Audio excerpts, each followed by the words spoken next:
প্রিয় শিক্ষার্থীরা, আসসালামু আলাইকুম। আশা করি সবাই ভালো আছো। আজকে চলে আসলাম আরেকটি পর্বে আলোচনা করব অনুসরণী 1.6 36 পৃষ্ঠার নমুনা প্রশ্ন অর্থাৎ বহু নির্বাচনী প্রশ্নগুলো নিয়ে আলোচনা করব।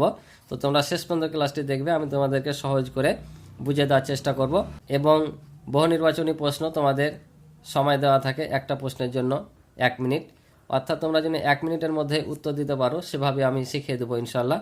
তো অবশ্যই শেষ পর্যন্ত দেখবে। আর আমার চ্যানেলে নতুন হয়ে থাকলে চ্যানেলটি সাবস্ক্রাইব করে আমার পাশে থাকবে এবং ভিডিও ভালো লাগলে অবশ্যই একটি ভিডিও শেষে লাইক করে দিবে। আর ইতিপূর্বে যারা চ্যানেলটি সাবস্ক্রাইব করে রয়েছে তাদেরকে অসংখ্য ধন্যবাদ। তো চলো আমরা অঙ্কগুলো শুরু করি। তো এখানে বলছে, দেখো নিচের কোনটি পরস্পর সহমৌলিক। এখানে যে টিক চিহ্নগুলো আছে, তারপর এখানে সৃজনশীল আছে, এগুলো কিন্তু তোমার সম্পূর্ণ অধ্যায় মিলে কিছুটা দেওয়া আছে, ঠিক আছে। তো এটা হচ্ছে রিভিশন হয়ে যাবে তোমাদের, অবশ্যই তোমরা মনোযোগ দিয়ে দেখবা। তো নিচের কোনটি পরস্পর সহমৌলিক। তো সহমৌলিক কি? সহমৌলিক আমি যারা আমার ক্লাস করে এসছো ধারাবাহিকভাবে তারা জানো, আর না দেখে থাকলেও আবার জেনে নাও যে সহমৌলিক সংখ্যা হচ্ছে যে সকল সংখ্যাগুলোর মধ্যে এক ব্যতীত অন্য কোনো সাধারণ গুণনীয়ক না থাকবে সেগুলো হচ্ছে সহমৌলিক। কি বললাম? যে সংখ্যাগুলোর মধ্যে এক ব্যতীত অন্য কোনো সাধারণ গুণনীয়ক থাকবে না সেগুলো হচ্ছে সহমৌলিক। যেমন দেখো, আমি যদি বলি এখানে 13 আর 17, এ দুটার মধ্যে দেখো এক ছাড়া আর কোনো সাধারণ গুণনীয়ক নাই, তাহলে এ দুটা হচ্ছে সহমৌলিক সংখ্যা। আবার আমি যদি বলি যে এখানে হচ্ছে 4 এবং হচ্ছে 12, এ দুটার মধ্যে দেখো 4-এর গুণনীয়কগুলো হচ্ছে 1 2 4, আর 12 হচ্ছে 1 2 3 4 6 12।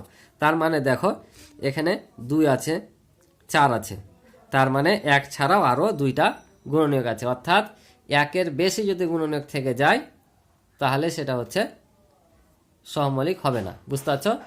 একটি মাত্র সাধারণ গুণনীয়ক, অর্থাৎ এক, শুধু এক ব্যতীত অন্য কোনো যদি গুণনীয়ক না থাকে তাহলে সেটা সহমৌলিক। আর এক ছাড়া যদি একটাও গুণনীয়ক বেশি থাকে তবে সেটা সহমৌলিক হবে না, ঠিক আছে। তাহলে এখন আমাদের এখানে খুঁজতে হবে যে কোনটার মধ্যে এক ছাড়া অন্য কোনো সাধারণ গুণনীয়ক নাই। তাহলে আমরা দেখতে পাচ্ছি 12 আর 18-র মধ্যে আছে, কারণ 12কে 6 দ্বারা ভাগ করা যায়, 18কেও 6 দ্বারা ভাগ করা যায়। 19 আর 38 দেখো, 19কে তো 19 দিয়ে যাবে, আর 38কেও কিন্তু 19 দিয়ে ভাগ করা যায়, কারণ 19 দুগুণা হয় 38, তার মানে এটা আমাদের সহমৌলিক না। 22 আর 27 দেখো, 22কে 2 দিয়ে যায়, 27কে 3 দিয়ে যায়, আর কিন্তু যায় না। 22কে 2 আর 11 দিয়ে যায়, 11 দুগুণা 22, আর 27কে 3 নাম 27। তার মানে আমরা দেখতে পাচ্ছি যে এদের মধ্যে এক ব্যতীত আর কোনো সাধারণ গুণনীয়ক নাই, তার মানে এটাই আমাদের উত্তর, সহমৌলিক। এটাও যেমন দেখো, এর মধ্যে 7 আছে, এর মধ্যে 7 আছে, 4 7 28, 5 7 35, মানে এক ছাড়াও আছে, তাই এটাও যৌগিক সংখ্যা, তাই এটা সহমৌলিক নয়। তাহলে আমরা সহমৌলিক এটাই পাচ্ছি, যেহেতু এক ছাড়া তাদের মধ্যে আর কোনো সাধারণ গুণনীয়ক নাই, তাহলে সহমৌলিক আবার বুঝতে পারছো। তাহলে এবার 2 নাম্বার দেখো, বলছে 12 18 এবং 48-এর গসাগু কত। অর্থাৎ 12 18 48-এর গসাগু বের করতে বলেছে। তো গসাগু যদি আমরা বের করি তাহলে গসাগু কীভাবে করব? গসাগু তো অনেক রকম নিয়ম আছে, মৌলিক উৎপাদকের সাহায্যে আছে, গুণনীয়কের সাহায্যে আছে, ভাগ প্রক্রিয়া আছে, তোমরা যে কোনোটাই করতে পারো। তো তোমরা যেন শর্টকাট করতে পারো তার মধ্যে আমি একটু বলে দিই কিভাবে করবা। যে এই সংখ্যাগুলোর মধ্যে অঙ্ক করলে তো বের হয়ে যাবে, কিন্তু যেন তোমরা মুখে মুখে উত্তর দিতে পারো, কিভাবে দিবা। দেখো এই সংখ্যাগুলোর মধ্যে কোন সংখ্যাটা 3টার মধ্যে আছে। দেখো তো, এর মধ্যে 2 আছে, কারণ 6 দুগুণা 12, আবার 9 দুগুণা 18 হয়, 24 দুগুণা 48 হয়, মানে 2 আছে। তো 2-এর চাইতে আর একটু বড় কোনো গুণনীয়ক আছে নাকি আমরা দেখব। তো 4 দেখব, এর মধ্যে 4 আছে, এর মধ্যে আছে, কিন্তু 18-র মধ্যে 4 নাই, কারণ 4 দিয়ে 18কে নিঃশেষে বিভাজ্য হয় না, তার মানে 4 নেওয়া যাবে না। তাহলে আর কত দিয়ে যাবে? এবার 6 দিয়ে দেখি, তাহলে 6 দুগুণা 12, 3 6 18, আবার হচ্ছে 6 8 48, তার মানে সবগুলোর মধ্যে কত আছে? 6 আছে। বুঝতে পারছ? তাহলে 12 দিয়ে যদি এটাকে ভাগ করে যাবে, এটাও যাবে, কিন্তু একে 12 দিয়ে যায় না, কিন্তু 6 দিয়ে 3টা সংখ্যায় যাচ্ছে, তার মানে আমাদের গসাগু এখানে কত? 6, ঠিক আছে না?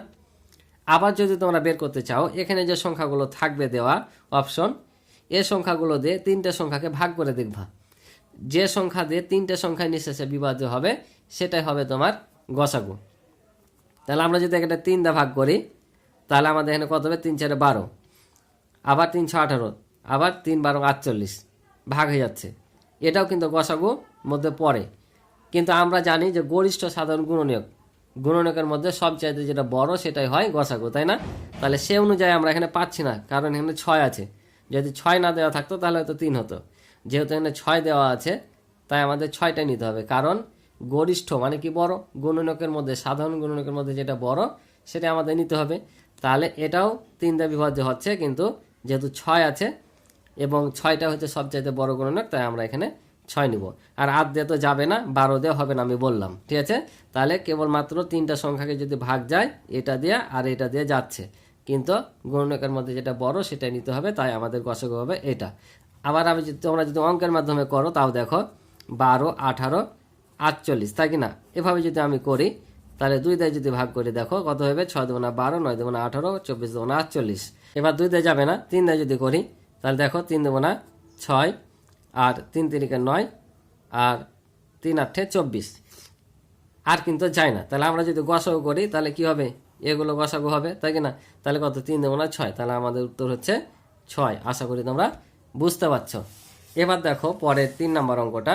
3 নম্বর বলছে এক অঙ্কের স্বাভাবিক সংখ্যাগুলোর মধ্যে, এক অঙ্কের স্বাভাবিক সংখ্যা, এক অঙ্কের স্বাভাবিক সংখ্যা বলতে কি বোঝায়, যে সংখ্যাগুলো পর্যায়ক্রমে থাকে, ক্রমিকভাবে থাকে, সেগুলোকে বলছে স্বাভাবিক সংখ্যা। যেমন 1 2 3 4, আবার মনে করো যে 11 12 13 14 15, এগুলো হচ্ছে স্বাভাবিক সংখ্যা, ঠিক আছে।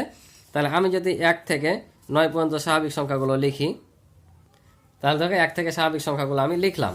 এখন প্রশ্ন এখানে কি বলেছে, মৌলিক সংখ্যা 4টি, মৌলিক সংখ্যা 4টি বলেছে। তো মৌলিক সংখ্যা আমরা জানি কোনগুলো, যে 1 এবং ওই সংখ্যা ব্যতীত যে সংখ্যাগুলোর কোনো সাধারণ গুণনীয়ক না থাকে সেগুলো হচ্ছে মৌলিক সংখ্যা। তাহলে এখানে দেখো 1 কিন্তু মৌলিক না, সহমৌলিক, তাই এটা মৌলিক হবে না, এটা বাদ প্রথমে। তাহলে এখানে দেখো 2 হচ্ছে মৌলিক, 3 হচ্ছে মৌলিক, ভাঙানো যায় না, তারপর 5 7, আর এগুলো কিন্তু ভাঙানো যায়। তাহলে কয়টা পাইলাম, 1 2 3 4, তার মানে 1 নাম্বারটা সঠিক, ঠিক আছে। এটা কিন্তু আমাদের বহুপদী প্রশ্ন, বহুপদী প্রশ্নে কিন্তু 3টে করে অপশন দেওয়া থাকে, অর্থাৎ উদ্দীপক দেওয়া থাকে, ওই 3টার মধ্যে যে কয়টা সঠিক হবে সেগুলো আমাদের এখানে উত্তর করতে হয়, ঠিক আছে। তো আমরা 1 নাম্বারটা আপাতত সঠিক পেলাম, তাই রাইট দিয়ে রাখলাম। তোমাদের রাইট দেওয়ার দরকার নাই, আমি বোঝানোর জন্য দিলাম। তার হচ্ছে যৌগিক সংখ্যা 4টি। যৌগিক সংখ্যা কোনগুলো, যেগুলো 1 এবং ওই সংখ্যা ব্যতীত আরও গুণনীয়ক থাকে সেগুলো হচ্ছে যৌগিক, অর্থাৎ ভাঙানো যায়। যেমন যে এটা 4কে ভাঙা যায়, 6কে, 8কে, 9কে, তার মানে আমরা দেখতে পাচ্ছি যে যৌগিক সংখ্যা কয়টি, 4টি, তার মানে এটা আমাদের সঠিক আছে। এখন বলছে বিজোড় সংখ্যা 5টি। এখন দেখবো বিজোড় সংখ্যা 5টি আছে কিনা। তো এটা একটা বিজোড়, এটাও একটা বিজোড়, তার 2টা, এটাও একটা, 3 হলো, এটাও একটা, 4টা, এটাও একটা, 5টা, তার মানে আমাদের বিজোড় সংখ্যাও 1 থেকে 9 এর মধ্যে কত আছে, 5 আছে। এখানে কিন্তু বলেছে যে এক অঙ্কের স্বাভাবিক সংখ্যা, অর্থাৎ এই 1 থেকে 9 পর্যন্ত কিন্তু একটাই অঙ্ক, এক অঙ্ক বলতে এগুলো এক একটা অঙ্ক বোঝায়, ঠিক আছে। তাহলে আমরা দেখতে পেলাম যে বিজোড় সংখ্যা হচ্ছে 5টি, তার মানে এটা আমাদের সঠিক। তার মানে নিচের কোনটি সঠিক, তাহলে কোনটি সঠিক হবে, ঘ নাম্বার 3টাই, 1 2 3, বুঝতে পারছো।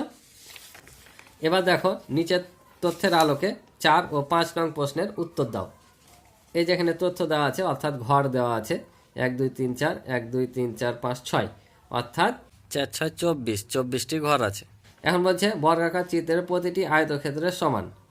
বলছে বর্গাকার চিত্রে, এই যে এটা হয়েছে একটা বর্গাকার চিত্র, এই চিত্রটা প্রতিটি আয়তক্ষেত্র সমান, অর্থাৎ এই সম্পূর্ণটা একটা বড় ক্ষেত্র, কিন্তু এই বড় ক্ষেত্রের ভিতরে যে ঘরগুলো আছে এগুলো কিন্তু আয়তাকৃতির, কারণ দেখো এর দৈর্ঘ্য প্রস্থ কিন্তু অসমান। আমরা জানি যার বিপরীত বাহুগুলো পরস্পর সমান এবং সমান্তরাল সেগুলো হচ্ছে আয়ত, আর যার 4টি বাহু সমান সেটা হচ্ছে বর্গ। তো সম্পূর্ণটার হচ্ছে 4টার বাহু সমান, তাই এটা বড় ক্ষেত্র, কিন্তু ভিতরে যে ঘরগুলো আছে এগুলো হচ্ছে আয়তক্ষেত্র। তাই বলছে বর্গাকার চিত্রে প্রতিটি আয়তক্ষেত্র সমান, অর্থাৎ এই ঘর, এই ঘর, এই ঘর সবগুলো কিন্তু সমান। এখন প্রশ্ন হচ্ছে বর্গক্ষেত্রটি কয়টি আয়তক্ষেত্রে বিভক্ত হয়েছে, বর্গক্ষেত্রটি কয়টি আয়তক্ষেত্রে বিভক্ত হয়েছে। তার মানে আমরা দেখতে পাচ্ছি 1 2 3 4, 1 2 3 4 5 6, অর্থাৎ এখানে 24টি ঘর আছে। যেটা প্রথমে বললাম যে 24টি ঘর আছে, তাহলে আমাদের এখানে ঘর হচ্ছে 24টি। এবার বলছে প্রত্যেক আয়তক্ষেত্র বর্গটির কত অংশ, প্রত্যেক আয়তক্ষেত্র অর্থাৎ এই আয়তক্ষেত্রটি বর্গক্ষেত্রটির কত অংশ। তাহলে এখানে কয়টি আয়তক্ষেত্র আছে, 24টি, তাই না। তাহলে এই বর্গক্ষেত্রটি কয়টি ভাগে বিভক্ত হয়েছে, 24 ভাগে বিভক্ত হয়েছে। আর প্রত্যেক ভাগের মান কত, 1, প্রত্যেকটা তো 1 দেওয়া আছে, মানে উপরে 1 হবে। তাহলে 24টি আয়তক্ষেত্রে বিভক্ত হয়েছে, তাই এই যে এটা হবে 1/24, অর্থাৎ প্রত্যেক ভাগে একটা করে আয়তক্ষেত্র আছে, তাই 24 ভাগের 1 ভাগ। এটা হচ্ছে উত্তর। আশা করি তোমরা বুঝেছো। তো আজকে এই পর্যন্ত ছিল অঙ্ক। যদি বুঝে থাকো অবশ্যই চ্যানেলটি সাবস্ক্রাইব করে আমার পাশে থাকবে এবং ভিডিও ভালো লাগলে লাইক করে দিবে। তো আজকে পর্যন্ত ভালো থাকো, সুস্থ থাকো, দেখা হবে নতুন পর্বে। আল্লাহ হাফেজ।